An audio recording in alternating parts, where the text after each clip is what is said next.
We just gotta have to have a little candid conversation here. What is going on with the state of food, probably in this country at large, but in this state of Florida, in this city of Orlando, the greater Orlando area? What is going on? I think people, will get the opinion that I want things to be bad, or like that's my thing, like, oh, it's gotta be bad, or I just rate things harshly. Like, this food is legitimately bad. Yes, it's a subjective opinion, but to me, it's objectively bad. Like, I don't know who I could put this in front of who would say this is good. Like, I'm going to take all this food back to the people at our restaurants.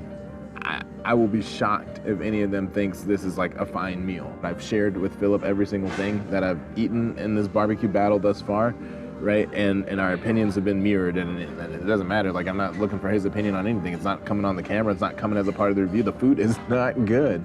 And I don't understand why these places are staying open, who's keeping them open, how they're being able to keep themselves open. This food is bad, and I take this very seriously with food, and like doing this review thing is serious to me because when you're going out to eat, you're spending your hard-earned dollar, right? You're allocating what you may have of your discretionary income, which for most people is minuscule, and in return you want something of value, right? Because you're trading all the time, blood, sweat, and tears you put into work and your career, whatever it is, to be able to generate that money, and what you didn't use to, take care of bills and other necessities, kids, etc., is this experience that you're hoping to have, which will be somewhat decent. This is an extreme total disappointment. This is a slap in the face to people's time, to their work, to their efforts. To pay hard-earned money for this garbage, I think it's so disgraceful, right? And that's why I'm so passionate about building restaurants and building them to be different and better, and to show that there's a different and better way of doing things, because this is just a disgrace. This is a slap in the face to people. It's like a kick in the nuts, right? A stabbing in the gut. Like, I don't understand why you would even like serve this. You can't take any pride in serving any of this. I mean, look at this. Just look at this one more time. Just look at this. You cannot take pride in serving that. There's no way you can think, you know what, I'm putting that out there and someone's going to be really happy to get this, right? Or it's worth their time, it's worth their effort, it's worth their energy, it's worth their hard-earned dollar. You cannot think that putting out this food like this, right? Like, I didn't need to see this. I didn't even need to taste this pulled pork. I could see that it's brittle and dry.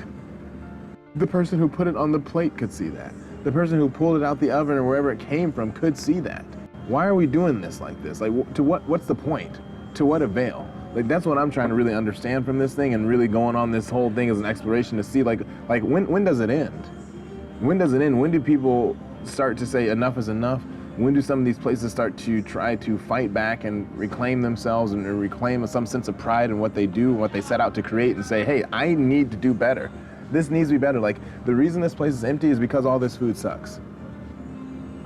It's just plain and simple. The reason we were the second guests here today for a place that has been open the entire day, it's not because of the hurricane, okay? I'll tell you that right now, because both of my restaurants had guests come through. Why do people come order food from us? Because we're committed to making it excellently every single time, with no exception or excuse, to make it worth the value of the dollar being traded for it. Because what that dollar means, it's more than just money. It's someone's time, their effort, their energy, their blood, their sweat, their tears, their sacrifices that they made, the time they spend away from their family and loved ones to be able to earn that money. Me spending my hard-earned money on this is an insult to me, and everything that I've sacrificed and everything that I work for, that you would serve me this. What was the point? And then you would wonder, a lot of these restaurants are out here wondering, where are all the guests at? Why aren't people coming? Why aren't people supporting me? Because you're no good. And you're not thinking about other people. You're thinking about yourself. You're just putting things out there because you just want money in return. Well, the people that are giving you that money, or that would be giving you that money, they also want something in return. It needs to be worthy. It needs to be worthwhile. It needs to be worthy. This is not worthy, and too much stuff out there is like this, and this is why places are closing left and right. The problem starts within. Right? I see so many restaurants out there begging for people to come. Please come try me. Please come eat. Please come support us. Support your local small businesses. Support your this and that. Support yourself first. Just look in yourself. And are you doing everything that you could possibly do? Are you creating the best experience that you possibly could? Are you giving the most value for what it is that you provide when someone comes to trade their dollar for your product, for your service, for your hospitality, for your atmosphere, for your environment, for your experience? What are you giving? Everyone's so worried about receiving. What are you giving first? Because this is giving garbage. And I don't really know many people who would want to pay for that.